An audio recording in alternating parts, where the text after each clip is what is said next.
Temporada de escola está bem começada. Dilante Anglo Kleuterschool na Madiki, mira quantidade de sushi acumulada dilante terreno que tem aqui abre pida mondi que está usar a para virar dump ilegal. Quantidade de palete, palo quebrar hasta peça de cama.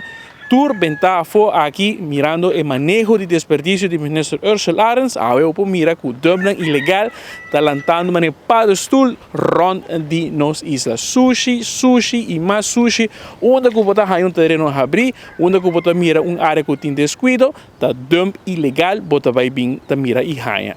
Quantidade de cartão, carro, desperdício na quantidade aqui dentro área de Madiki, dilante kleuterschool mais bonita, que acaba de guardar, renovar par de tempo passado, eu vou mira que dilante e muita é o único que gosta de dizer, da bonita vista de dump ilegal completamente sushi e trazendo bestia e naturalmente uma situação completamente higiênico, hasta colchão para mirar de fundo em rato passado, tal qual tem aqui o aguardo bentafo, situação que o seguro nos dá a atenção de entre outros DOE, Serlimar, Bureau City Inspector, o viaja nos estava assim chamada na nossa comunidade também para please.